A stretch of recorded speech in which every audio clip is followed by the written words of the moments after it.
Noches, doctor. Buenas noches, doctor. Vamos a retomar el tema entonces, ¿ya?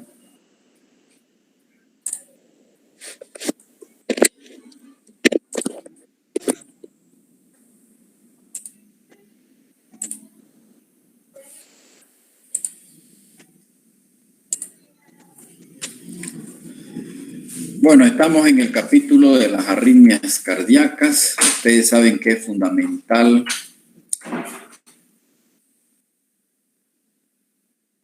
recordar el sistema eléctrico para poder entender. Se supone que el año pasado han debido asimilar el electrocardiograma normal.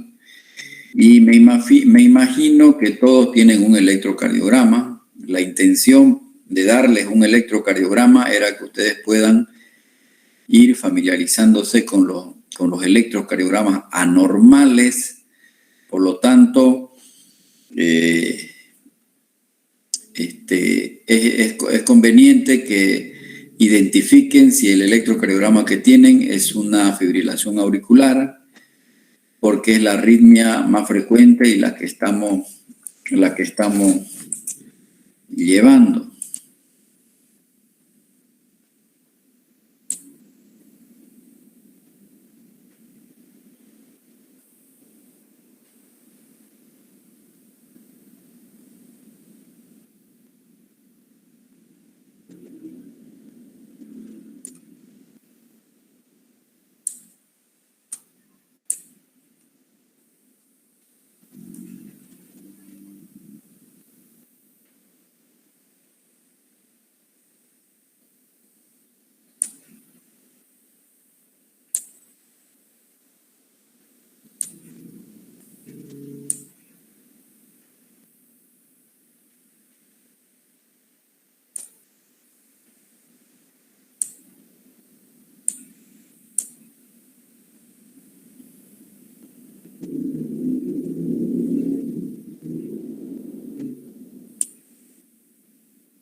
Entonces,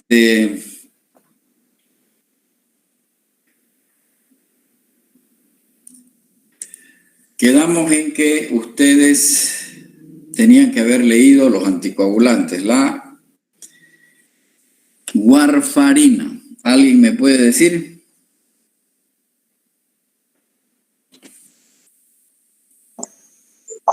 Doctor, la warfarina es un inhibidor de la vitamina K que bloquea los factores 10, 9, 7 y 2 y también la C y S. ¿Cuál es tu nombre? Cintia Arispe. Doctor, también que la proteína K depende de la vitamina, de la proteína C, depende de la vitamina K, sí, y porque bloquea el factor 2 de la vía extrínseca, puede haber una posible trombosis por los factores anticoagulación 2, por su bloqueo. A ver, otro que me diga la farmacocinética y la farmacodinamia de la warfarina.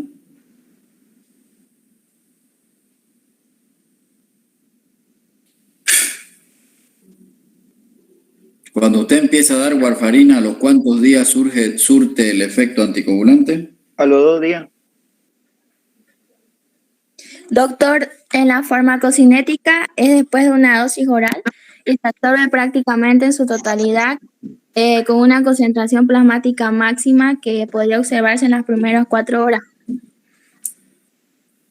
¿Cuándo uno consigue el efecto anticoagulante cuando inicia warfarina? A partir de 1 hora, de 2 horas, de 5 días, de 1 mes, de 10 días. 2 días. Porque usted necesita anticoagularlo al enfermo, tiene que protegerlo de la embolia cerebral.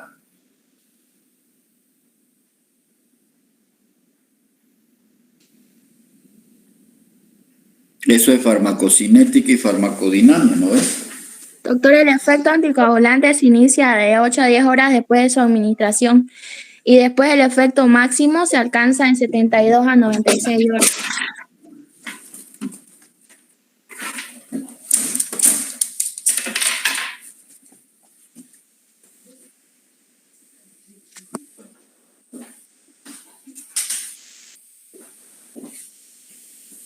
¿Dónde se metaboliza la warfarina?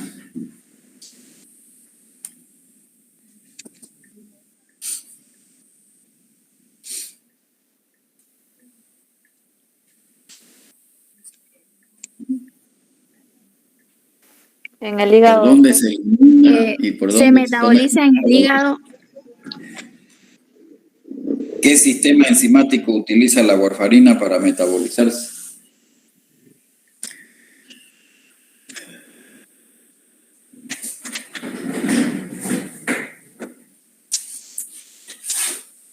Buenas noches, doctores. ¿No son las células CYP50?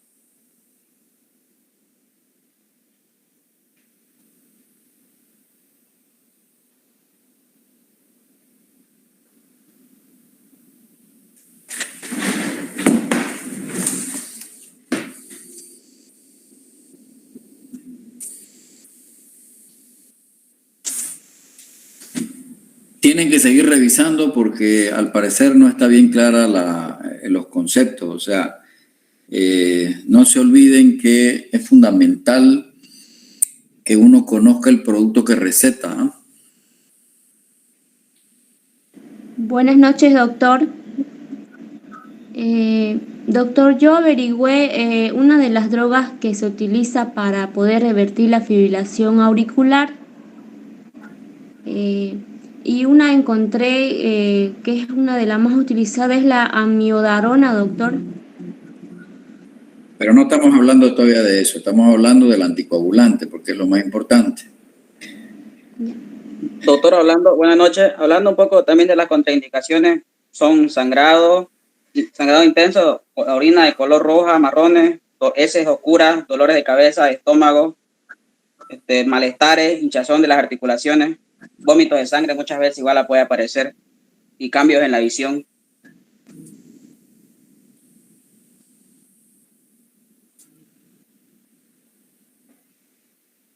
Y también leí sobre que puede aparecer sangrados intensos durante los 3 primeros meses del tratamiento con warfarina, doctor.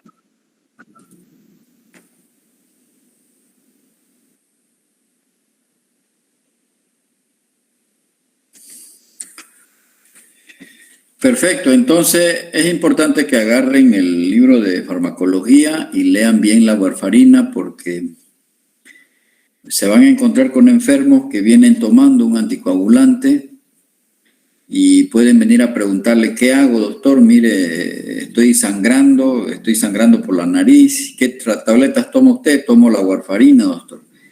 ¿Qué es lo que va a hacer usted? Entonces, tiene uno que conocer los productos y ahora con mayor razón porque estamos llevando una arritmia que es potencialmente embolígena. Estamos hablando de la fibrilación auricular. Bueno, me alegra por lo que han respondido y por lo que están leyendo, digamos, ¿no? Y me preocupa los que no han leído, los que no leen. Entonces, vamos a recordar un poco lo importante, los objetivos del tratamiento de la fibrilación auricular. En la diapositiva dice que hay 3 objetivos fundamentales. controlar la frecuencia ventricular, revertir y mantener el ritmo sinusal, y el más importante en los pacientes que tienen una fibrilación auricular crónica es prevenir el evento cerebrovascular, la embolia cerebral. Es un pecado no anticoagular a un enfermo cuando tiene una fibrilación auricular crónica. Sí o sí estos enfermos deben anticoagularse porque tienen un alto riesgo de embolia cerebral. Y peor si la arritmia es por valvulopatía reumática, mitral. Esos pacientes tienen un 17% de riesgo anual de sufrir un evento cerebrovascular. Y si la fibrilación auricular no es de origen valvular, es por otra causa, tienen un 5% de riesgo anual de sufrir un evento cerebrovascular. Por eso la necesidad de indicar un anticoagulante. Entonces, el anticoagulante que existe en nuestro país y el más antiguo de todos los anticoagulantes es la warfarina y es el que más utilizamos. Si ustedes se van a Buenos Aires, se van a Chile, se van a Argentina, al Brasil, puede que no solamente usen la warfarina, sino usan el otro anticoagulante oral, inhibidor de la vitamina K, que es el acenocumarol. Entonces esa es la otra droga anticoagulante oral. Pero para nuestro país no existe el acenocumarol. El que más utilizamos es la warfarina. Y lo otro que les dije y que les mostré un producto son los nuevos anticoagulantes orales. Qué bueno cuando el paciente tiene dinero, porque es más caro obviamente que la warfarina, pues si uno lo puede indicar, lo indica, ¿no? Pero también tienen sus razones por las cuales yo voy a utilizar. Esto es como en el matrimonio, digamos, ¿no? Uno tiene que elegir a la que va a acompañarlo toda la vida uno, ¿no? Y si uno se equivoca, está frito también, ¿verdad? Entonces, si usted se equivoca en elegir un anticoagulante, puede tener problemas con el paciente. Por lo tanto, hay que saber elegir. Entonces, por esa razón les dije que lean un poco los nuevos anticoagulantes orales, pero lo que yo voy a preguntar fundamentalmente en el examen es sobre la warfarina. Entonces, veo que algunos han leído algo, han repasado la warfarina y me preocupa los que no han revisado lo que es la warfarina. Sigan revisando, por favor, porque... Buenas noches, doctor. Yo tenía una pregunta sobre la warfarina que quería hacerle. ¿Ya? De lo que estaba leyendo, o sea, quería saber, porque leí una parte donde que puede ser una amenaza de aborto. ¿Se me podría aclarar? ¿Cómo amenaza de aborto? No entiendo. Doctor, creo que eso, porque hay sangrado en el ciclo menstrual. ¿Qué tiene, pero? O sea, no entiendo la pregunta. Leí las contraindicaciones de hipersensibilidad de la warfarina, donde decía que también podría ser una amenaza de aborto. O sea, una contraindicación para no usar. Sí. Claro, ¿cuál es el efecto adverso más frecuente de usar un anticoagulante? Evitar los coágulos. No, el efecto adverso, o sea, ¿qué es lo dañino de la warfarina? Si no la usa bien.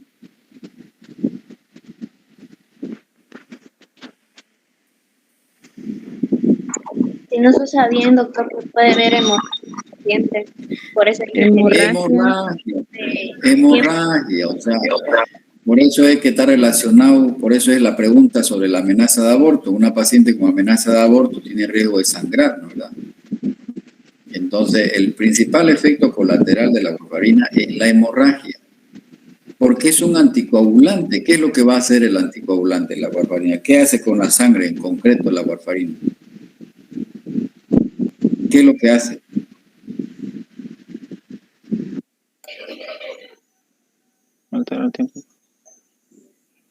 ¿Qué es lo que hace? Hasta donde entendí que era la vitamina K, que es lo que ayuda a que se coagule la O sangre. sea, previene la formación de trombos y émbolos, dice. Vitamina K en la sangre. Claro, lo que hace es hacer que la sangre esté ralita, ¿no? ¿Verdad? Que no se formen trombos ni coágulos. Por eso es el efecto anticoagulante. Hace la sangre ralita. Cuando usted indica warfarina a un enfermo, porque está, digamos, con esta arritmia, ¿qué recomendaciones le da? ¿O le da nomás como si fuera aspirina, como un paracetamol nomás?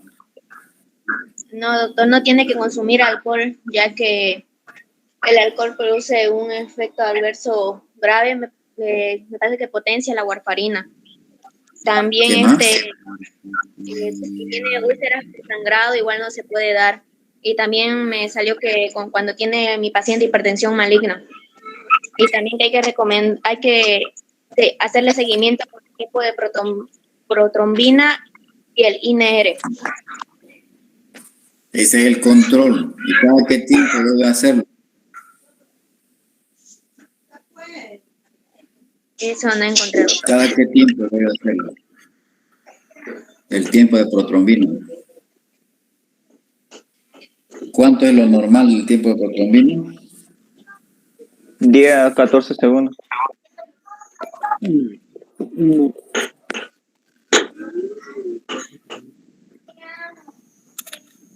10 a 14 segundos, doctor, el tiempo de protrombina.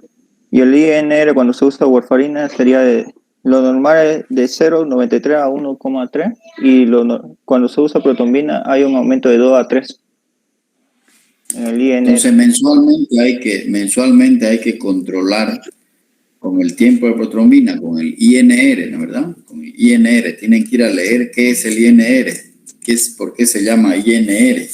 Prueba de tiempo de protrombina. No, esa es otra cosa. INR es una cosa, tiempo de protrombina es otra cosa. ¿Qué más le debo recomendar al enfermo cuando le doy warfarina? Doctor, ¿el INR es la relación internacional normalizada? Eso es. ¿Y quién lo saca eso? El laboratorio ya te lo trae, ya el laboratorio lo calcula, lo estima. ¿Qué más debo recomendar al enfermo cuando receto warfarina?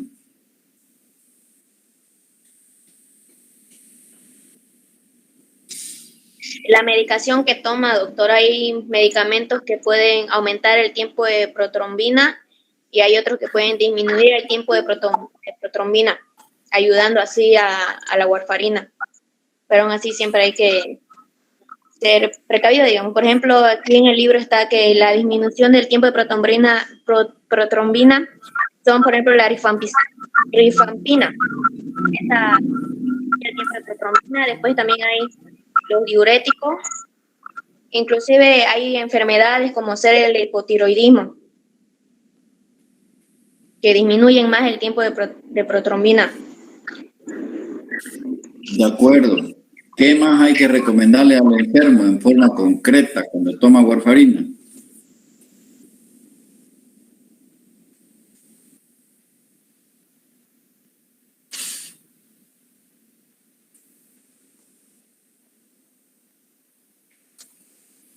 Fíjense que solamente estamos hablando de un objetivo, que es la prevención del tromboembolismo. Nos falta hablar de estos dos temas ahorita, de estos dos puntos. Hay algo fundamental que hay que explicarle a los enfermos cuando uno le prescribe warfarina. ¿Cómo viene la warfarina?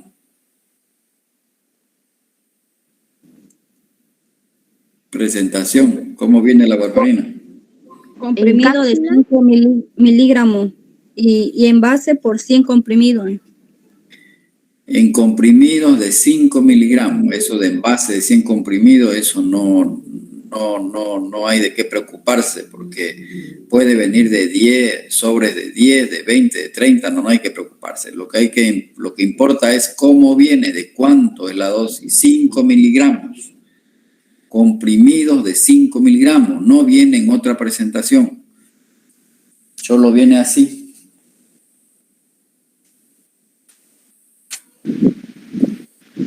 doctor, le hago otra pregunta sobre la warfarina. Meta. Se dice, no es que dice que el consumo de vitamina K inhibe la función de la warfarina, pero por esa razón uno al tomarla tendría que evitar los vegetales, como puede ser espinaca, coliflor. Eso era lo que quería llegar. Si la warfarina inhibe la vitamina K, usted tiene que prohibirle al enfermo que consuma vegetales que contienen vitamina K, porque si no está dando al fósforo la warfarina. ¿Y cuáles son los productos naturales o cuáles son los vegetales que contienen vitamina K?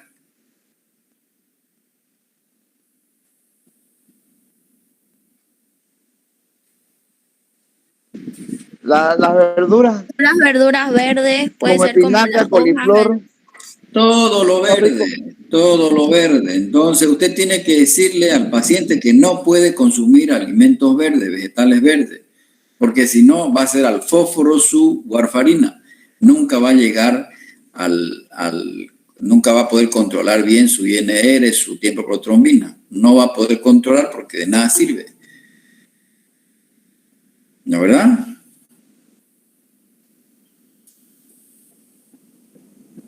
Eso era lo que faltaba en las recomendaciones al enfermo, que no consuma alcohol. Y por si acaso, para que ustedes sepan, la warfarina es una droga que coquetea con 200 remedios. Con la mayoría de los remedios coquetea, o sea, interacciona, coquetea para que lo entiendan. Entonces, interacciona con muchos productos. Y es importantísimo porque al interactuar con muchos, con unos le quita la eficacia a un producto y con otro tiene peligros de que se intoxique por el otro remedio. Y eso es porque, revisen bien la warfarina, hay un sistema de metabolismo en el hígado, que es el que usa la warfarina. Entonces, al usar ese sistema metabólico, cuando se toma un producto X, ese producto ya no se puede metabolizar. Entonces, va a aumentar la concentración plasmática en sangre y es peligroso que se intoxique el paciente o que las dosis sean tóxicas. ¿Entendido? Entonces, tienen que revisar qué sistema metabólico utiliza la warfarina para metabolizarse en el hígado. ¿Cuál es el sistema que usa? Por eso cuando hablaba de rifampicina, precisamente ahí está la razón. Entonces usted cuando prescribe warfarina, tiene que saber, tiene que recomendar al enfermo, este producto, señora, no puede consumir junto con la warfarina. Este sí, este no. Este sí, este no. Esa es la desventaja de la warfarina, que coquetea con un mundo de fármacos. Entonces, tienen que seguir todavía leyendo la warfarina. Los he escuchado hablar del tiempo de protrombina. Tienen que leer qué es el tiempo de protrombina. Falta. Si un paciente está con sobredosis de warfarina, ¿qué hago yo? Está sangrando por el uso de la warfarina. ¿Cómo revierto el efecto de la warfarina? Eso en la medicina se llama antídoto. Administrando vitamina K. Falso. No es así que se revierte. Tu paciente está tomando warfarina, se equivocó y en vez de tomar una tableta le tumbó 2 o te tumbó 3 y empieza con una hemorragia digestiva. Empieza a tener moretones en la piel, al orinar sangra, puede tener una epistaxis. ¿Qué vas a hacer? ¿Cómo vas a revertir el efecto de la warfarina? ¿Qué antídoto se utiliza? ¿Cómo cohibir la hemorragia? Aquí dice el doctor que se suspende el medicamento, se administra vitamina K oral o parenteral, se da plasma fresco, congelado, concentrados de complejos de protrombina y factor 7A recombinante. De todo eso que has dicho, lo único que es eficaz para revertir los efectos colaterales de la warfarina es el plasma fresco. No es igual plasma fresco que plasma fresco congelado. El plasma fresco. ¿Y por qué el plasma fresco revierte?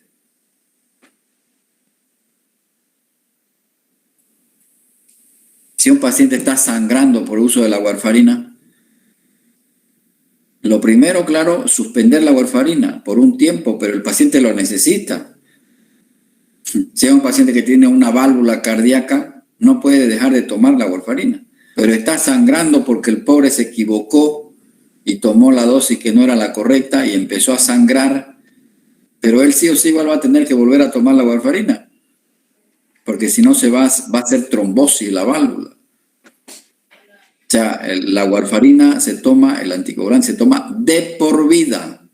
Hasta el último minuto de su muerte tiene que tomar warfarina si tiene una válvula cardíaca, porque si no toma tiene riesgo de que se trombose la válvula metálica, me estoy refiriendo, ¿no es? Entonces, pero está sangrando, fue un accidente que tuvo, está sangrando el paciente. La retiras la warfarina y tenés que solucionar el sangrado. No vayas a creer que el sangrado va a parar en el momento que retires la warfarina. Va a seguir sangrando el enfermo. ¿Cómo vas a revertir ese sangrado? Con plasma. Ustedes tienen que, en la medicina, en farmacología, das una droga y tenés que saber cuál es su antídoto. Obviamente no todos los remedios tienen antídoto. Pero en este caso la warfarina tiene un antídoto. La heparina tiene un antídoto. ¿Cuál es el antídoto de la heparina? Si un paciente está sangrando por el uso de la heparina, que es otro anticoagulante, otra droga de este grupo, ¿qué vas a hacer? Sería la ¿Cuál es el antídoto? administración de la protamina, doctor, en dosis de 1 miligramo intravenoso por cada 100 días. Protamina. Correcto, protamina, ese es el antídoto, protamina.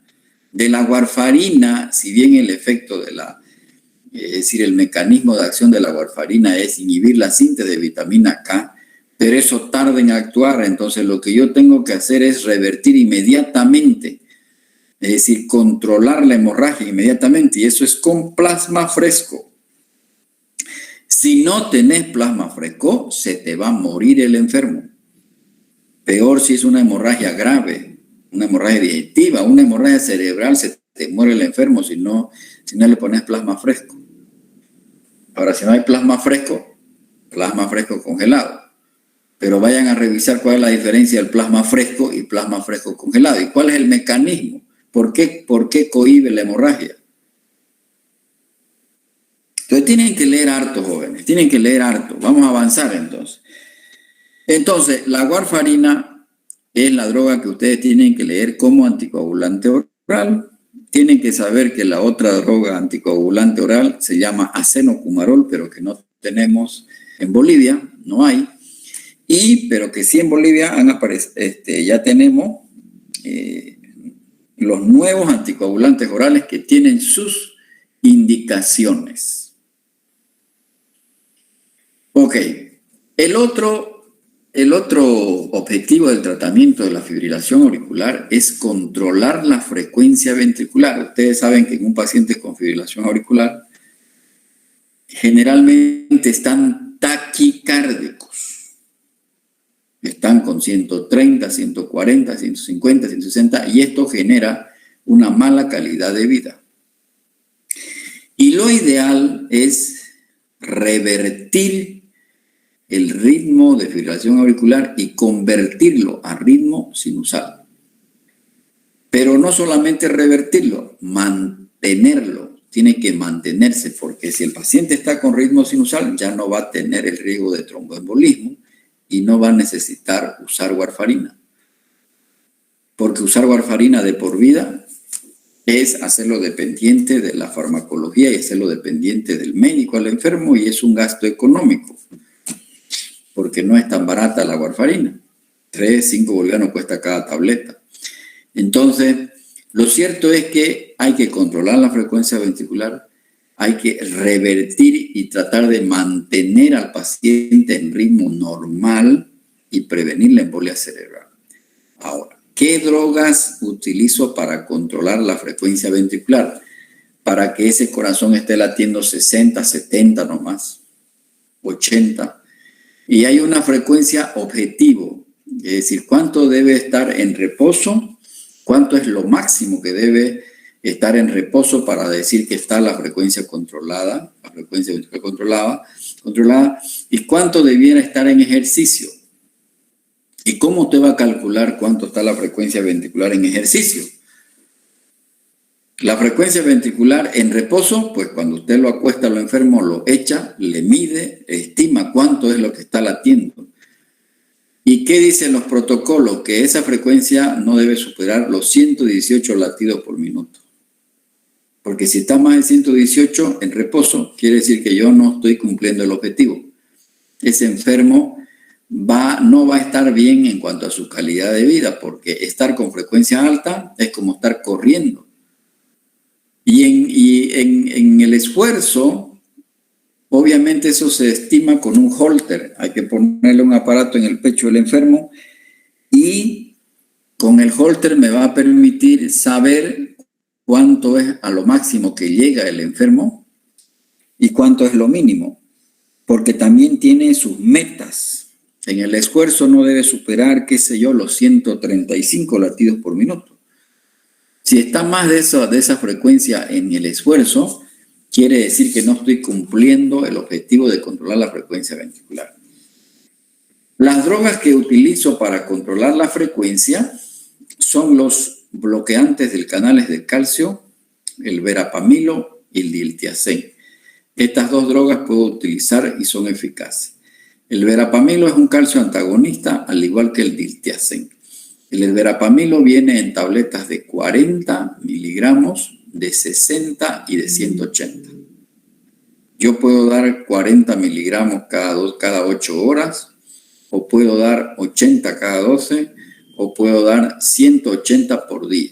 Entonces tengo que llegar a la dosis máxima del verapamilo. ¿Cuáles son las contraindicaciones? Hay que evitar en pacientes que tienen insuficiencia cardíaca sistólica, porque estas dos drogas son inotrópicas negativas. El diltiazem, lo propio, el diltiazem viene de 60 miligramos, puedo dar cada 8 horas, 180 miligramos por día. Estas dos drogas son eficaces para controlar la frecuencia, para que no esté taquicárdico el enfermo. No sirven para revertir el ritmo, es solamente para controlar la frecuencia cardíaca, pero tienen el inconveniente que producen insuficiencia cardíaca porque son inotrópicas negativas. Sin embargo, la droga más utilizada es la digoxina. La digoxina es, aunque el paciente estuviera en insuficiencia cardíaca, obviamente la digoxina sirve para el paciente que está fibrilado y el paciente que está en insuficiencia cardíaca, porque a diferencia de estas dos drogas es inotrópica positiva, es decir, aumenta la fuerza de contracción. Pero ¿cuál es el defecto de la digoxina? Solamente controla la frecuencia cardíaca en reposo, pero no la controla en el ejercicio. Esta droga viene en comprimidos de 0,25 miligramos y en ampollas también de 0,25 miligramos. La dosis es una vez al día se puede utilizar. 0,25 miligramos cada día. La digoxina es muy buena para la fibrilación auricular, para controlar la frecuencia ventricular. Es una droga que es inotrópica positiva. Y sobre las otras 3 propiedades del corazón, es negativo su efecto. Es batmotrópica negativa, cronotrópica negativa y dromotrópica negativa. Pero es inotrópica positiva. Es decir, disminuye la excitabilidad del corazón, disminuye la conducción y disminuye la frecuencia cardíaca. Por eso sobre esas 3 propiedades tiene efectos negativos. Pero sobre la fuerza de contracción, sobre el inotropismo, es positiva. Por eso se puede utilizar en la insuficiencia cardíaca. Sin embargo, la droga, la digoxina, el efecto entre lo útil y lo tóxico es muy estrecho. Hay que tener mucho cuidado porque la droga se elimina por vía renal y en pacientes con insuficiencia renal es muy peligroso usarla. Interacciona también con la warfarina, con la miodarona, y en pacientes que están muy delgados hay riesgo de que se intoxique porque esta droga se une a las proteínas en un 40-60%, por lo tanto un paciente delgado, como no tiene masa muscular, toda esa droga se va al plasma sanguíneo y hay riesgo de que se intoxique. Entonces, el otro objetivo en el tratamiento de la fibrilación auricular es revertir el ritmo de fibrilación auricular y volverlo ritmo sinusal normal. ¿Cuáles son las drogas útiles para revertir el ritmo de fibrilación auricular a ritmo sinusal? La droga más utilizada es la amiodarona. La amiodarona necesita una dosis de ataque y una dosis de mantenimiento. Esta droga necesita impregnarse en el organismo para actuar. Entonces, se prefiere esta droga, la amiodarona, en pacientes que tienen una cardiopatía estructural. Por ejemplo, si un enfermo hace una fibrilación auricular porque bebió alcohol 2-3 días, se casó y le tiró 3 días bebiendo alcohol, consumiendo alcohol, ustedes saben que el alcohol es una causa de fibrilación auricular. En este caso no se aconseja dar amiodarona, porque en realidad no tiene una cardiopatía estructural el enfermo, es por el uso del alcohol. Entonces hay que esperar que el paciente se desintoxique del alcohol, pero como hace su arritmia, entonces yo debo utilizar una droga que no necesite impregnar al enfermo, porque la amiodarona hay que impregnarlo al enfermo. Y saben ustedes que una vez que está impregnado el enfermo, después de unos 7 días, esa droga permanece en el cuerpo hasta por 45 días. Se impregna en los tejidos y el órgano que más se impregna es el corazón. Por eso en parte es efectiva. Entonces, en un paciente que no tiene cardiopatía estructural, la droga que se puede utilizar para revertir una fibrilación auricular es la propafenona. La propafenona viene en cápsulas de 150 miligramos y se debe dar 3 a 4 veces al día. Entre 450 miligramos a 600 miligramos. También yo puedo dar digoxina, también yo puedo dar verapamilo, también yo puedo dar diltiazem, como drogas antiarrítmicas, o sea, para revertir la fibrilación auricular.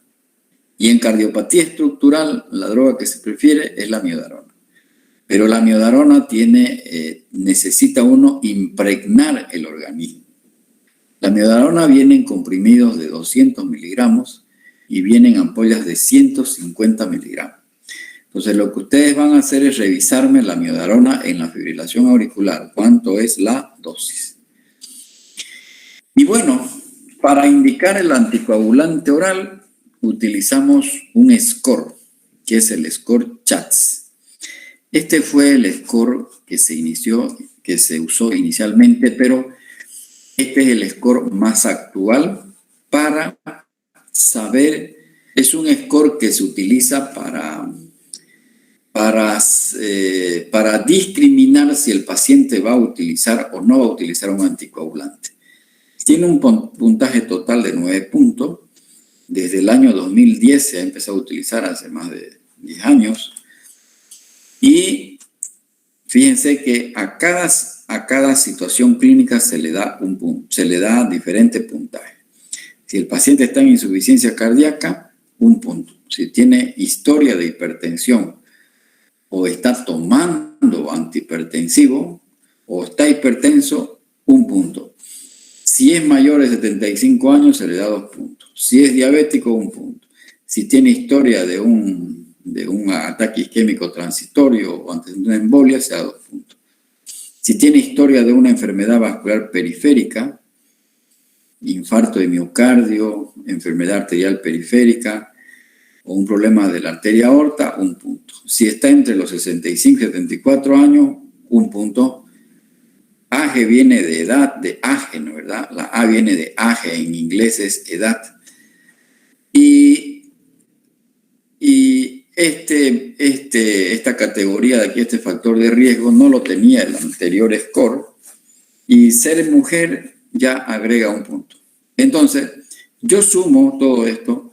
Si mi paciente tiene 2 o más puntos, eso es una indicación de warfarina, de anticoagulante oral. Pero si tiene menos de 2 puntos, puedo usar solamente un antiagregante plaquetario. Esa es la finalidad de aplicar el score CHAD-2, CHAD-VAS. Este es el score actual, este es el que se usa para fibrilación auricular. ¿Alguna pregunta?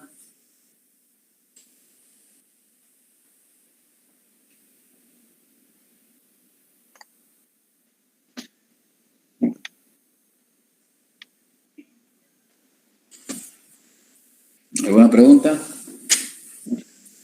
Doctor, sobre también la reversión de la fibrilación auricular, leí sobre la procainamida. No hay en Bolivia. No hay aquí, porque eso No también hay. lo leí. ¿Ah? No, nada, doctor, solamente le decía que también ese se había investigado. Sí, por eso le digo, o sea, le estoy dando las drogas que hay en Bolivia. Ahora, si se van a ir a Harvard, allá hay todinga las drogas, ya tienen que usar todas, tienen que saber todas. Pero yo para el examen aquí voy a preguntar las drogas que hay en nuestro país, que hay en nuestro medio. Entonces, la que hay es la miodarona y la propafenona. Y ahorita cuando veamos otra arritmia, vamos a ver cuáles son las drogas que hay. Que son las que tienen que leer. Esas son las que yo voy a preguntar. Yo no les voy a preguntar drogas que no hay aquí en Bolivia. ¿Alguna pregunta sobre este score? ¿Está claro el score? Tienen que tenerlo a mano este score cuando están con... ¿Quiénes de ustedes tienen un electrocardiograma con ritmo de fibrilación auricular? ¿Saben ya interpretar sus electros? ¿Alguien tiene un electro con ritmo de fibrilación auricular? El mío, doctor. Ya. ¿Qué edad tiene el paciente?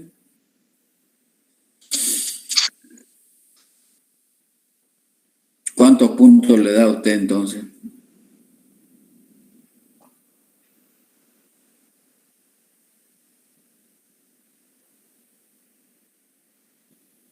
¿Cuántos puntos le da?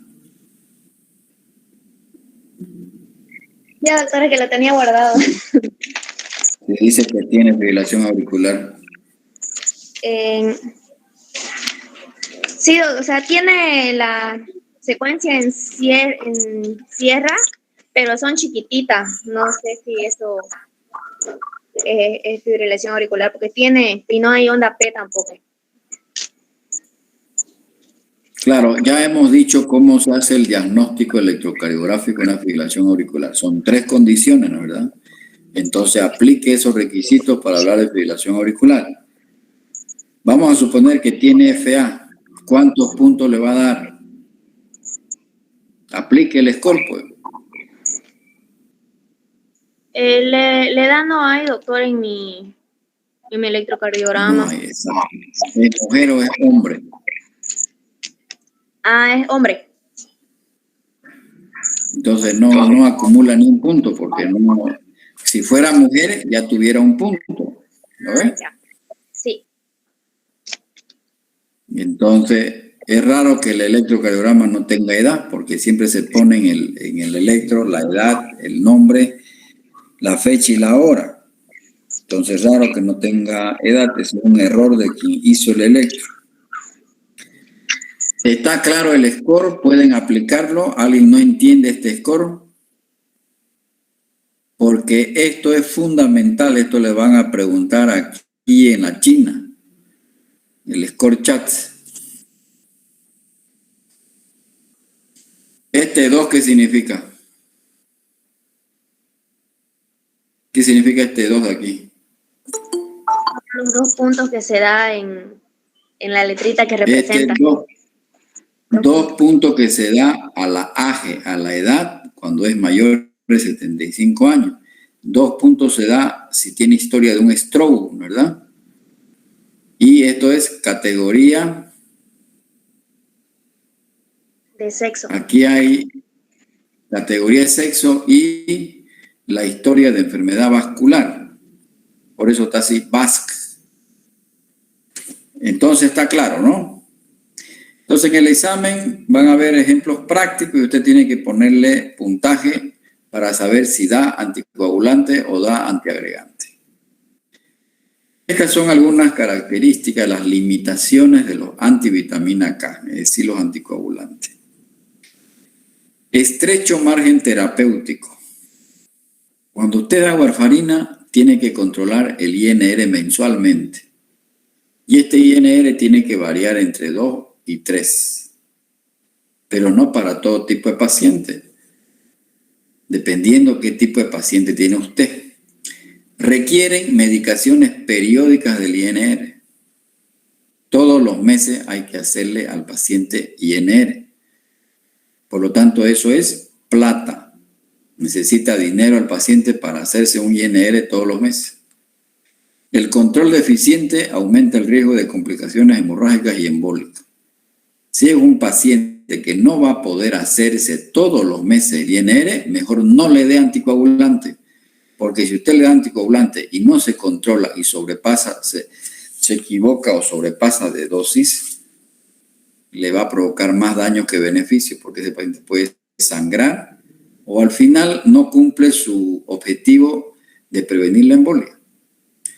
Los antivitamina K interaccionan mucho con los alimentos. Tiene numerosas interacciones farmacológicas. Es lo que les decía, este producto coquetea con un mundo de drogas. Inicio y fin de acción es muy lento. Eso es lo que no me han respondido. Cuando yo doy warfarina, ¿después de qué tiempo ya considero que mi paciente está anticoagulado? Entonces, sigan leyendo, por favor, la warfarina para que podamos concretar. Doctor, aquí en el libro dice hay un retraso de 8 a 12 horas en la acción de la warfarina. ¿Es esa de la hora? No. Ya, ¿De qué libro es eso? Del CACSU. Ya después dice que la primera,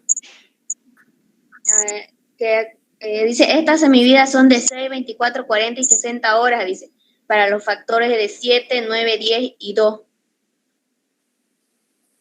sea que exacto. Lo primero que ataca después de las horas. En el libro de Katzum, de farmacología Katzum, ahí te explica bien, te da el argumento cuánto tiempo debes esperar para recién decir que tu paciente está anticoagulado. ¿Y en base a qué? A la vida media de los factores de la coagulación. ¿Cuál es el factor de coagulación que tiene vida media más larga? ¿Cuál es? La protrombina. ¿Y cómo controlas el efecto de la warfarina? Con la protrombina. ¿Y cuánto es la vida media de la protrombina? Y en Katzum dicen 60 horas. 60 horas son 2 días y poco, ¿no es verdad? 24, 48, ¿no ves? Sí, doctor, eso dice. Exactamente, o sea, en concreto, para que yo tengo que esperar 3 días después de estar usando 3 días recién para saber si está haciendo efecto la warfarina. ¿Y cómo voy a saber? Solicitándole un INR, un tiempo protrombina. Eso es fundamental, como dice ahí en Katzun. En Katzun está muy claro. Cuando habla de la vida media de los factores de la coagulación, para eso habla de eso. Para que uno sepa que hay que esperar 3 días por lo menos para saber. Recién al tercer día, recién el efecto de la warfarina va a estar en su tope máximo de efectividad. ¿Ok? Entonces, el INR, lo ideal que el INR, como estamos hablando de fibrilación auricular, cuando estamos hablando de fibrilación auricular, y el INR debe estar entre 2 a 3.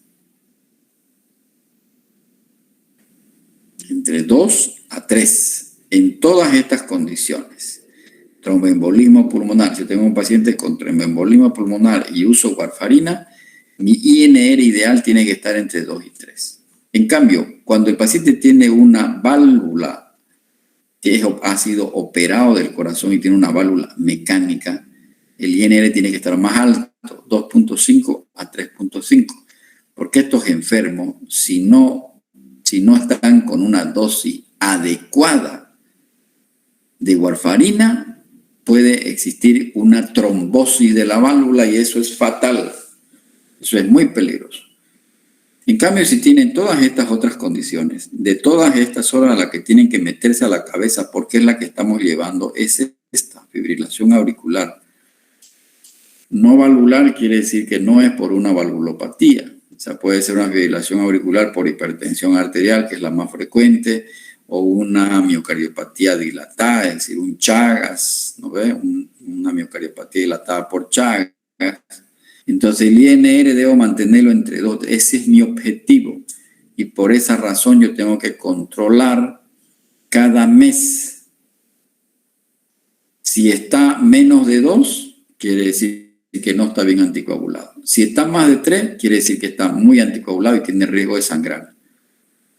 Esa es la desventaja de la warfarina, que uno tiene que estar controlando periódicamente INR. En cambio, con los nuevos anticoagulantes orales, esa es una de las ventajas. No necesito controlar periódicamente el INR.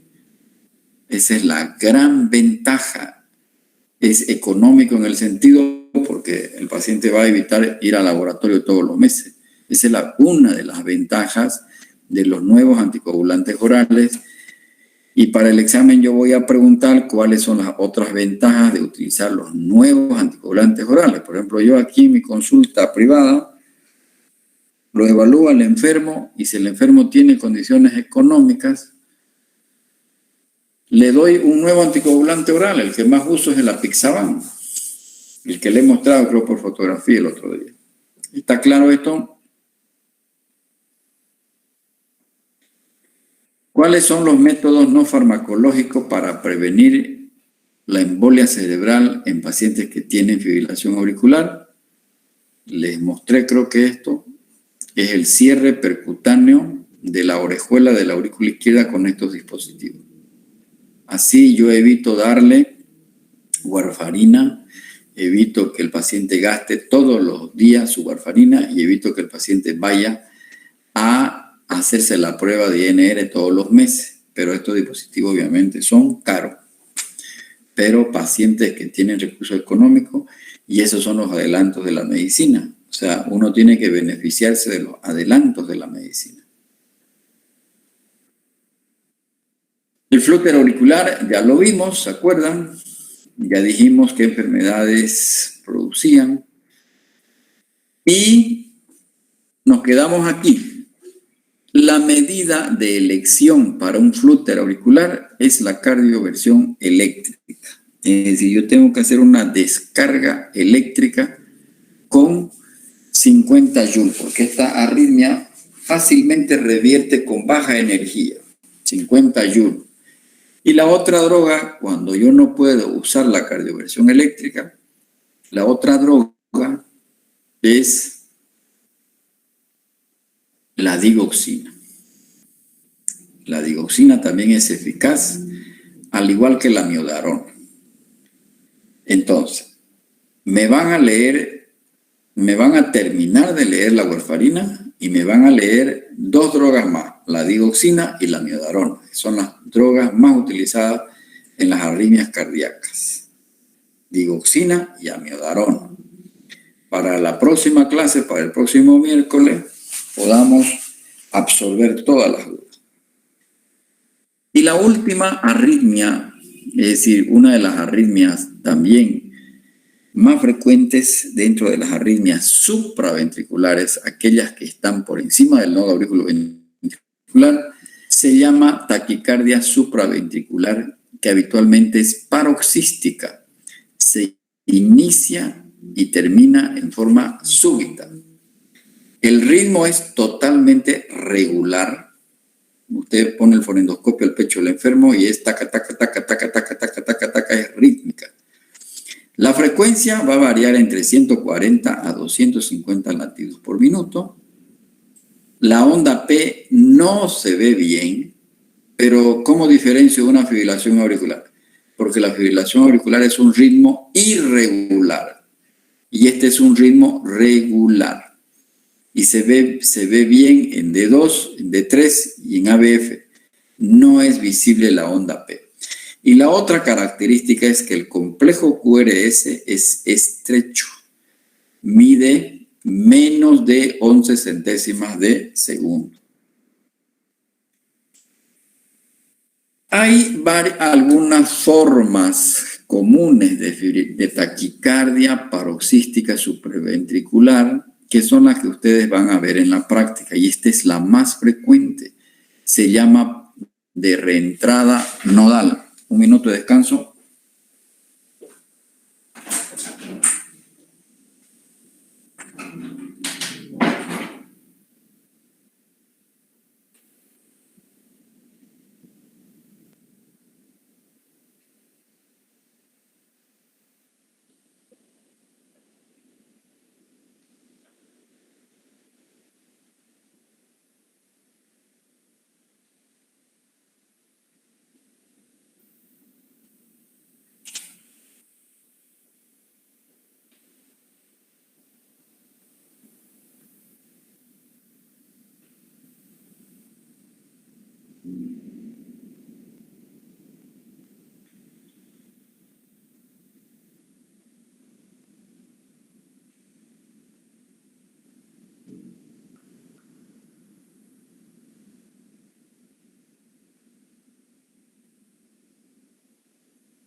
Esta taquicardia, que se llama por reentrada nodal auriculoventricular, es la más frecuente, constituye el 60% de todas las taquicardias supraventriculares. Comienza y termina bruscamente. ¿Qué siente el enfermo? Un episodio de palpitaciones de inicio rápido, que puede darse en el esfuerzo o puede darse en el reposo. Y cuando se le hace un electrocardiograma, esa frecuencia puede estar entre 170 a 250 latidos por minuto. Es regular. Se da más en mujeres, principalmente entre los 30 y los 50 años. Las ondas P están superpuestas al complejo QRS, están como metidas aquí en el complejo QRS. Este es entonces el ejemplo, la forma más frecuente de taquicardia supraventricular. Fíjense, aquí está la taquicardia. Aquí no se ve onda P, ¿verdad? Está como metida sobre el complejo. Resulta que cuando uno lo encuentra al paciente, le pone un monitor cardíaco, le ha hecho el electrocardiograma, confirma que es una taquicardia paroxística supraventricular, el paciente está muy disneico, está con palpitaciones, está latiendo ese corazón. Los pacientes dicen, siento doctor que mi corazón se va a salir por mi boca, siento mucha palpitación, falta de aire. Entonces uno inicia un tratamiento para esta arritmia y fíjense cómo aquí se veían las ondas P bien claramente. Ha revertido el ritmo a 350 a 100 latidos por minuto. Justamente aquí está en 100 latidos por minuto. Ha salido de este ritmo anormal a un ritmo sinusal porque aquí se ven bien las ondas P. Aquí están las ondas P perfectamente bien. Aquí está 300, entre 250 y 300 latidos por minuto. Entonces, cuando un enfermo presenta esta arritmia, fíjense que no lo mata en realidad, pero lo pone muy sintomático porque va a sentir mucha palpitación, dolor en el pecho o falta de aire. Entonces, importante en esos enfermos, fundamentalmente son mujeres las que sufren esta arritmia, hay que ocultar el corazón y uno va a encontrar un corazón muy rápido, con una taquicardia entre 170 a 250 latidos por minuto. Aquí todavía está peor, es una frecuencia más alta, pero es regular y el QRS es estrecho. Taquicardia reentrante de la unión auriculoventricular es una de las formas más frecuentes de taquicardia supraventricular. Aquí también se ve otro episodio de taquicardia supraventricular con una frecuencia que está 150, un poquito más de 150 latidos por minuto. Entonces, QRS estrecho y no se ve la onda P y es un ritmo regular. Esas son las tres características de la taquicardia. Entonces, en resumen, la taquicardia por reentrada nodal es la más frecuente, hasta el 75%. Otros términos que son utilizados para referirse a esta arritmia son estas tres. Se manifiesta principalmente en la edad media de la vida, ¿no es verdad? Entonces, esta es una taquicardia con la que ustedes se pueden encontrar en los servicios de guardia. Estos enfermos generalmente no van a ir a la atención primaria de salud. Van a ir a el servicio de guardia. El paciente generalmente se va rápido al médico porque es muy sintomática esta arritmia. Claro, de estar latiendo 60, 70 latidos por minuto y de una manera brusca porque es de inicio súbito. De estar con 70 latidos que se suba a 180 o 100 latidos por minuto, lo va a tornar muy sintomático al paciente. ¿Cuál es el tratamiento? Yo debo echarlo en la camilla al enfermo, ponerle una vía venosa, hacer el ABC, ponerle una vía venosa, ponerle un monitor cardíaco y hacerle un electrocardiograma.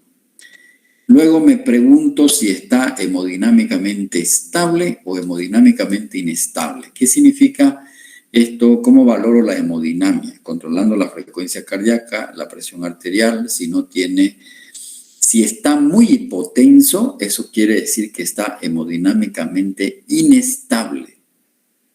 Entonces, si está hemodinámicamente inestable, yo recurro a una cardioversión eléctrica. Tengo que descargarle corriente eléctrica. En mi práctica, yo prefiero darle 150 a 200. Y créanme que lo que más utilizado son 200 joules. O sea, generalmente se lo descarga con 200 joules. Entonces yo preparo al enfermo, está en una camilla, está en el cúbito dorsal obviamente.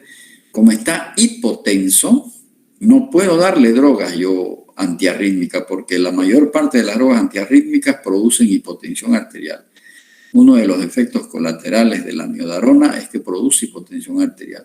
Como este enfermo está hemodinámicamente inestable, entonces es mejor cardiovertirlo eléctricamente. Hay que abortar esa arritmia con descarga eléctrica utilizando un aparato que se llama el desfibrilador, ¿verdad? Pero para eso yo tengo que sedarlo al enfermo, porque yo no puedo ponerle las paletas y descargarle corriente eléctrica al enfermo sin previamente sedarlo. Entonces tiene que venir el anestesiólogo y hacerlo dormir al enfermo para que él no sienta la descarga eléctrica, porque si se lo descarga eléctricamente sin que esté sedado, sin que esté dormido, el paciente va a reaccionar. Entonces, no es lo más adecuado. Ahora, si el paciente está hemodinámicamente estable, lo primero que hago es intentar maniobras vagales. Ahorita vamos a ver cuáles son esas maniobras vagales. Si las maniobras vagales fracasan, yo tengo que optar por una droga. La droga más moderna, la que indican las guías americanas y europeas para controlar esta arritmia, se llama adenosina. La adenosina viene en ampollas de 6 miligramos. La dosis máxima es 3 ampollas. Se supone que el paciente está con una vía venosa. Esta droga actúa en minutos. Es muy rápida su acción. El problema es que cuando los enfermos usan adenosina, sienten un dolor del pecho horrible. Es como si se estuvieran infartando. O sea, usted tiene que advertirle al enfermo que va a sentir un dolor del pecho similar al infarto. Yo he utilizado muy poco esta droga porque esta droga es muy cara. Viene en unos sets con las 3 ampollas porque es lo máximo. Empiezo con 6, puedo repetir con 12 miligramos endovenoso. Y si no revierte, tengo que usar las 3 ampollas. O sea, las dosis máximas son 3 ampollas. Por eso es que los sets vienen con 3 ampollas. Ahora, ¿qué pasa? Uso maniobra vagal, no cede. Uso adenosina, no cede. Entonces, si no cede y el paciente sigue con la taquicardia, ahí tengo que optar por la cardioversión eléctrica. Al final, lo más eficaz sigue siendo la cardioversión eléctrica. ¿Cuáles son las maniobras vagales? Estas maniobras vagales son más efectivas en aquellas taquicardias de reentrada que incorporan el nodo AB en su mecanismo de producción. Son más efectivas para la taquicardia por entrada B, siendo más útil al inicio del tratamiento mientras no exista respuesta simpática.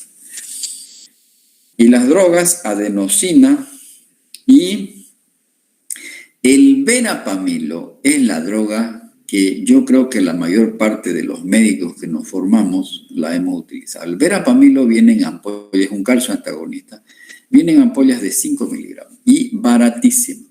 No cuesta más de 10 bolivianos una ampolla de verapamilo. En cambio, las 3 ampollas de adenosina deben costar unos 500 bolivianos. Entonces, no hay punto de comparación. Yo me he formado con verapamilo y he usado en muchos enfermos y es eficaz. Entonces, yo le pongo el monitor cardíaco, le hago el electro, confirmo la arritmia, le pongo un suero de solución fisiológica y le chanto el verapamilo endovenoso directo en vena. Si no cede, espero 5 minutos y le puedo poner una segunda dosis de 5 miligramos. Entonces, la dosis máxima es 10 miligramos. Si no cede, ahí recurro a la cardioversión eléctrica. Entonces, ustedes van a elegir entre adenosina o verapamilo. Adenosina si hay plata, verapamilo si el paciente no tiene recursos económicos. Pero los protocolos de la American Heart Association y del Colegio Americano de Cirujanos recomiendan la adenosina, porque esta droga es tan efectiva que en fracciones de segundo te controla la arritmia. Esta también es efectiva, pero tarda un poquito más. Pero estas dos, si el paciente está hipotenso, no deben utilizarse. O sea, es la cardioversión eléctrica. Entonces, este es un algoritmo para el paciente que tiene esta arritmia. Si el paciente está hemodinámicamente inestable, está muy ansioso, está hipotenso, no está orinando, está en insuficiencia cardíaca, cardioversión eléctrica. Si el paciente está hemodinámicamente estable, intento primero masaje del seno carotidio. El masaje del seno carotidio, van a leer ustedes qué es el masaje del seno carotidio, qué es lo que hace. El masaje del seno carotidio se debe hacer a un solo lado, nunca a los dos lados.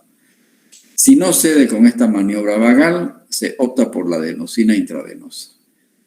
Si bajarme de un Mitsubishi a una Peta, digamos, a un automóvil de menor calidad, no sé cómo le podrá ir a uno, ¿no? Porque la adenosina es más eficaz que el verapamilo.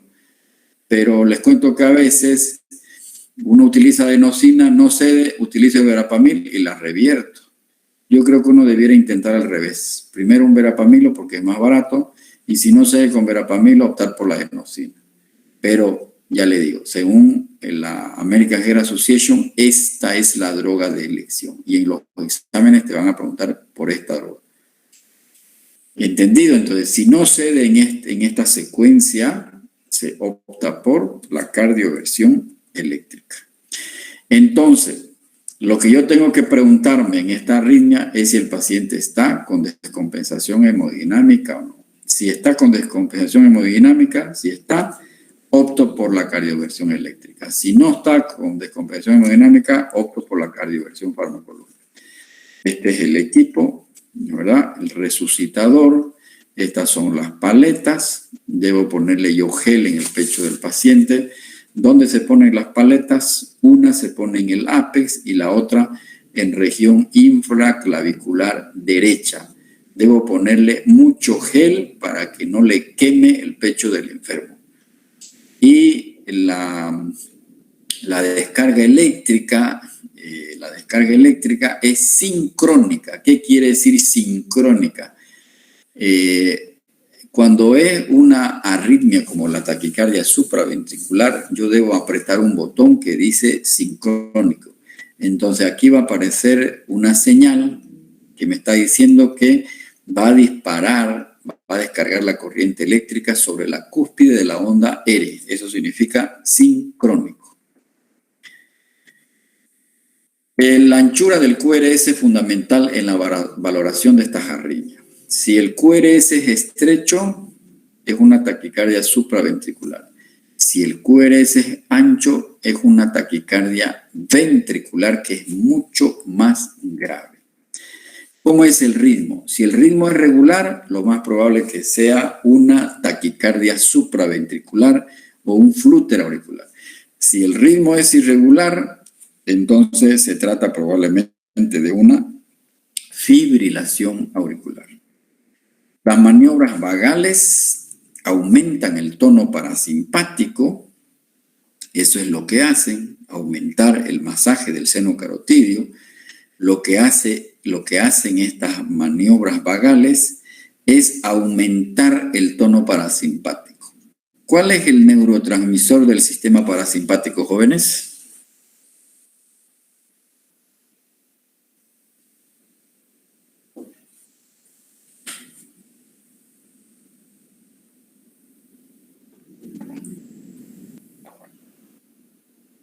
Jóvenes, ¿cuál es el neurotransmisor del sistema parasimpático? La acetilcolina. La acetilcolina. ¿Qué ocurre si yo, al hacer un masaje del seno carotidio, de estar en 180 latidos por minuto, aquí ya revirtió porque hay ondas P, lo vuelvo al paciente con 30 latidos por minuto? Si se pasa al otro extremo, ¿qué voy a hacer?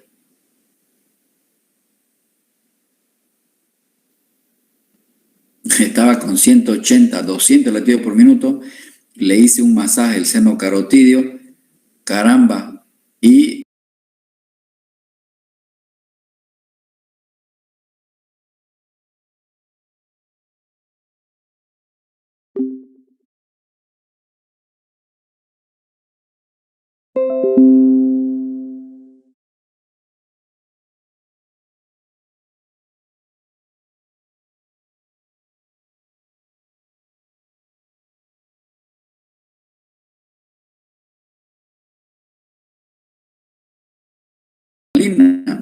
y eso te hace dar taquicardia.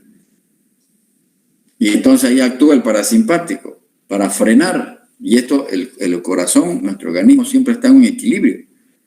¿Qué hago pues si está bradicardio el paciente? Está medio atontado el enfermo porque está con bradicardia, no le llega sangre al cerebro. ¿Cómo voy a revertir el efecto parasimpático? ¿Cómo voy a revertir el efecto grande que ha tenido la acetilcolina? ¡Qué barbaridad, caramba! ¡Qué decepción! ¡Qué decepción!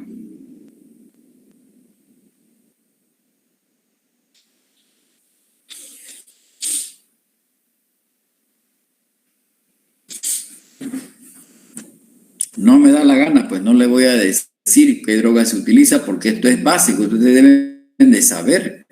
Esto es fisiología, por eso estamos en enfermedades cardiovasculares. Tienen que ustedes haber leído fisiología cardíaca, anatomía, fisiología cardíaca, sistema eléctrico. Les aconsejé que lean sistema eléctrico. Entonces, las maniobras vagales revierten hasta el 25% de las taquicardias con QRS estrecho. ¿Cuáles son maniobras vagales? Las técnicas maniobra de Valsalva. ¿Qué es el Valsalva? ¿Quién fue el doctor Valsalva? ¿Qué experimento hizo el doctor Valsalva? Expiración forzada frente a una glotis cerrada. Se sopla una jeringa de 20 ml hasta desplazar el émbolo. Es más o menos como replica uno la maniobra de Valsalva. Masaje del seno carotidio. Eso es el ejemplo que hemos visto, ¿no es verdad? No se debe realizar si existe soplo carotidio. Por eso, antes de hacer masaje del seno carotidio, y debe hacerse un solo lado, hay que cerciorarse si no tiene soplo carotidio el enfermo.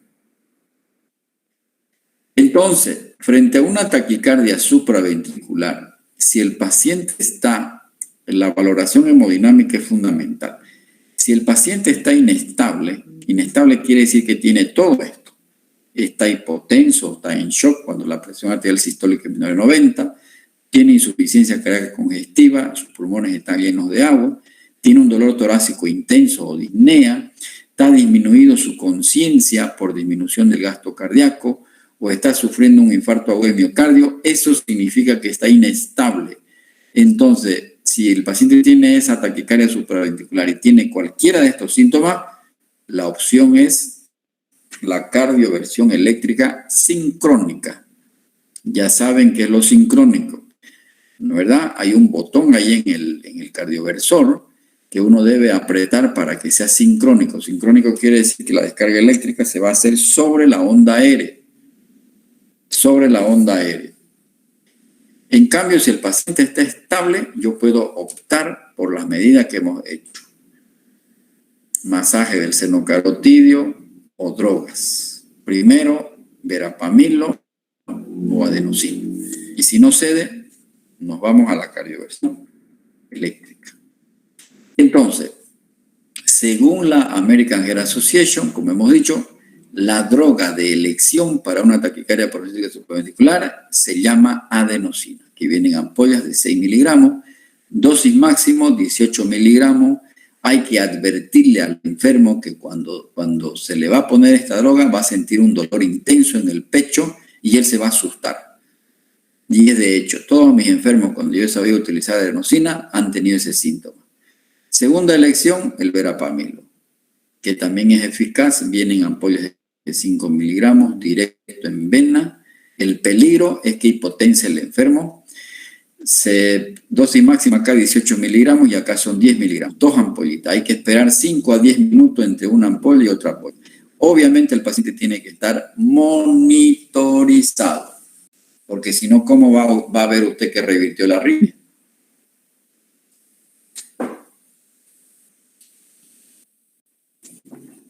Taquicardia paroxística supraventricular con inestabilidad hemodinámica, cardioversión eléctrica.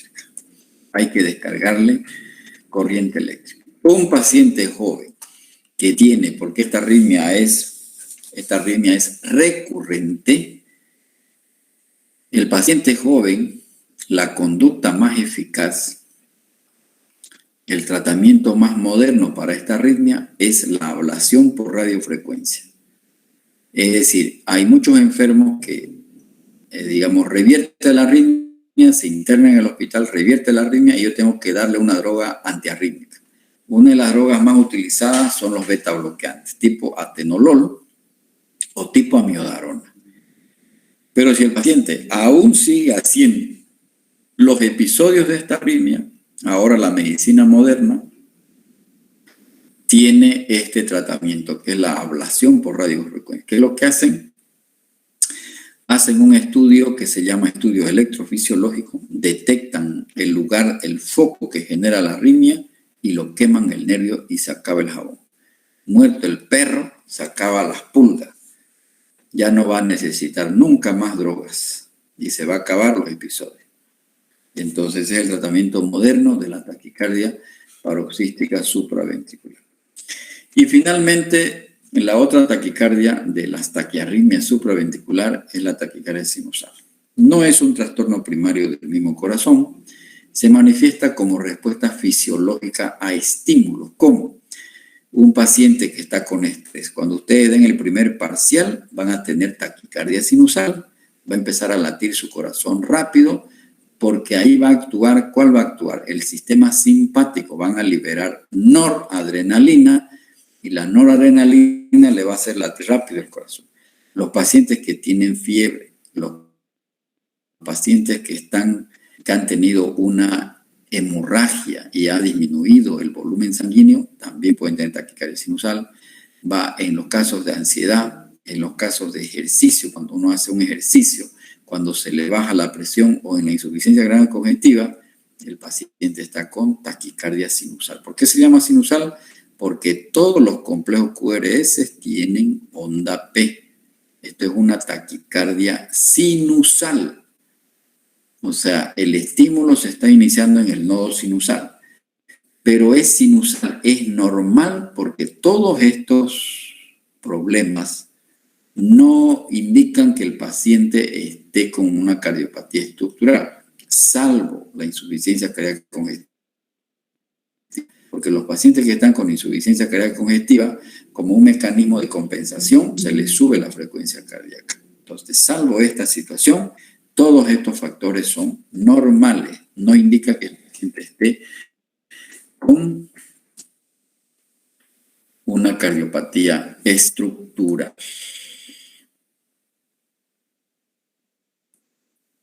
¿Alguna pregunta? Fíjense que hay drogas que producen taquicardia sinusal. El uso del tabaco, el alcohol, cuando uno está consumiendo alcohol, cuando se pone a beber, obviamente la frecuencia cardíaca se va a subir. El consumo de tabaco, el consumo de café, el consumo de la cocaína, anfetamina, que son drogas anorexígenas.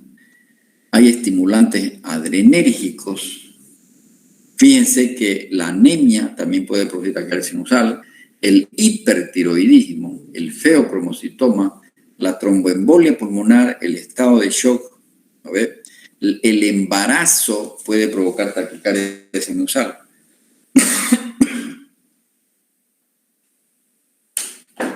Todas son condiciones relativamente normales.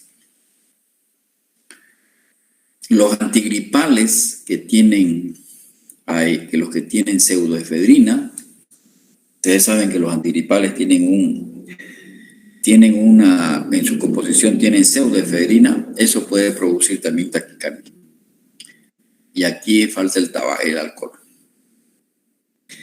En cambio, la taquicardia nodal es muy diferente a la taquicardia sinusal. Este es un ritmo sinusal normal, ¿verdad? En la taquicardia nodal, las ondas P están invertidas, están negativas, fundamentalmente en D2, en D3 y en ABF. Los PR están cortos, el PR normal es de 0,12 a 0,20, pero en una taquicardia nodal el PR es corto, menos de 0,12 de 120 milisegundos. Y los complejos QRS son un poco más estrechos que lo normal. Entonces, esta es una taquicardia nodal. Onda P, que son negativas en las derivaciones de 2, de 3 y a ver. Hasta aquí entonces son las 4 arritmias que yo voy a preguntar en los exámenes. En resumen, fibrilación auricular, flúter auricular, taquicardia supraventricular, taquicardia sinusal y taquicardia nodal. Perdón, 5 arritmias más frecuentes con las que ustedes se van a encontrar dentro de este grupo de las taquicardias supraventriculares. Y para el próximo miércoles avanzamos las arritmias ventriculares. ¿Alguna pregunta, jóvenes? Sí, doctor, cuando decía sobre lo del desfibrilador, cuando está con la frecuencia baja y al momento de sedarlo, ¿no va a bajar más todavía su frecuencia? O sea, cuando ha bajado su frecuencia después de estar alta su frecuencia. Claro, no es que usted dijo, para desfibrilarlo hay que sedarlo, pero si está con la frecuencia baja y al momento de sedarlo, ¿no va a bajar más todavía su frecuencia? Pero la sedación es cuando está el enfermo con la frecuencia cardíaca alta. Lo que va a hacer el anestesiólogo es hacerlo dormir. Lo va a hacer dormir para que no sienta la descarga eléctrica, nada más. Y la droga que más se utiliza es el midazolam. Lo va a hacer dormir. Pero se llama narcosedación, o sea, lo va a sedar nada más. Lo va a hacer dormir un ratito. Listo, gracias. ¿Y qué hace si no está el anestesiólogo? Se ha ido con la corteja el anestesiólogo. Está durmiendo el anestesiólogo. Está a las 5, a las 3 de la mañana y el anestesiólogo está durmiendo. Vas y le decís que venga y te ayude, vas a dejar de molestarte, va a decir. ¿Qué vas a hacer? Y vos estás con el paciente ahí con 180 latidos por minuto. ¿Qué vas a hacer? ¿Anestesia local, doctor? ¿Va general? ¿Cómo? Pues anestesia general. ¿Acaso vas a tener una máquina de respiración ahí en la emergencia? Eso es en quirófano. ¿Qué haces pues cuando en tu casa no hay chocolate para desayunar? ¿Qué haces? ¿Qué desayunar? Pacedrón, aunque sea, ¿no es verdad? Entonces, si estás vos de médico responsable en la emergencia con un paciente que se está muriendo ahí por su taquicardia de 180 y no viene el anestesiólogo, tenés que usar vos, pues. Vos tenés que usarla. Llamás a algunos otros internos médicos que te ayuden ahí y le pones vos los sedás, le pones el midazolam. Para eso tenés que saber medicina, tenés que saber farmacología. Se te muere el paciente y ¿quién te va a auxiliar? ¿Acaso le van a echar la culpa al anestesiólogo? A vos te van a echar la culpa. Usted lo atendió a mi paciente. Usted lo atendió a mi padre. ¿Por qué usted no hizo lo que tenía que hacer? Entonces, jóvenes, en la medicina uno tiene que aprender de todo. ¿Está claro? Sí, doctor. En repetidas oportunidades, nosotros en el Gumucio Reyes, cuando no venía el anestesiólogo, lo hacíamos nosotros. Ni modo. ¿Qué se usa, doctor? No escuché bien. Midazolam.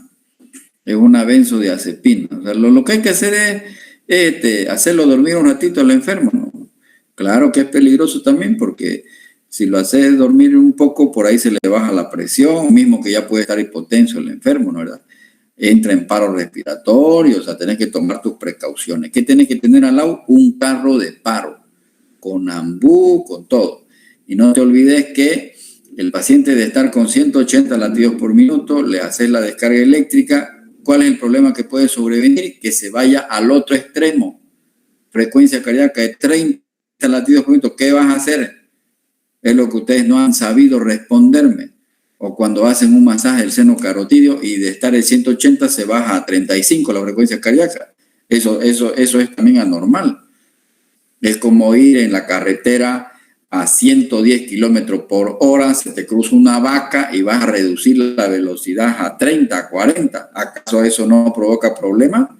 Obvio, pues. Te podés matar al reducir esa velocidad tan brusca.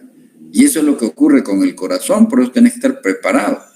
Si se te baja demasiado la frecuencia cardíaca, tenés que tener una droga para subirla. Y eso es lo que ustedes no saben. Otra No puede duda ser. sobre la acetilcolina. Para inhibir la acetilcolina hay que inhibir su enzima, entonces, enzima que produce acetilcolina. No sé, pues. Lea bien. Porque a lo que ahorita que leí se usa para ¿Cuál es inhibir el antídoto de la acetilcolina? O sea, ¿cómo yo anulo la acetilcolina? Para inhibir la acetilcolina hay que inhibir la enzima acetilcolinesterasa. Y esos medicamentos que inhiben son la donepezilo, galantamina, ribastimina. ¿Esos son los fármacos? Nada, ¿O no? nada que ver. No, nada que ver. Sí, digamos, pero te estás complicando demasiado. Hay una droga que se usa, es la que siempre los carros de paro la tienen. El neurotransmisor del sistema parasimpático es la acetilcolina. El neurotransmisor del sistema simpático es noradrenalina. Ahora, ¿cuáles son sus antídotos? ¿Cómo frenas el efecto de la acetilcolina? ¿Cómo frenas el efecto de la noradrenalina?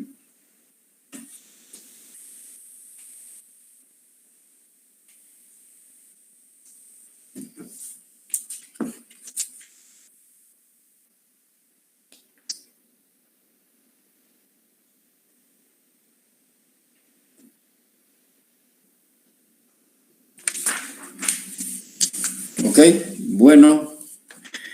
La próxima clase, arritmias ventriculares, la tarea es que lean digoxina, amiodarona, completen lo que es la warfarina y me digan cuáles son los antídotos de la acetilcolina. Doctor, una pregunta. Habló mucho de la amiodarona. ¿Es el mismo medicamento que la amilorida? No, nada que ver. No, porque la amilorida, bloqueador de los canales del sodio. No, Ya. nada que ver. Ya no la encontré, doctor. Ya, gracias. ¿Cuál no la encontraste? ¿La amiodarona? Sí, la amiodarona no la encuentro en la fotocopia de usted. Solo hay la amilorida. ¿Cuál fotocopia de mí? Que dejó, que usted nos dio para que nos saquemos copia. Pero esos son antihipertensivos, Marila, no son antiarrítmicos. Ya, está bien, gracias. Unas 2 hojitas creo le mandé, pero esos son antihipertensivos. Ya pasamos el tema de hipertensión, estamos en arritmia. Lo que tienen que leer es antiarrítmico. En cualquier libro de medicina van a encontrar amiodarona, pero donde tienen que ir a leer es en farmacología, en un libro de farmacología. Ahí está la amiodarona. Ya, perfecto. Ok, nos vemos. Nos vemos. Chao, chao. Hasta el miércoles. Hasta luego, miércoles, doctor. Ok.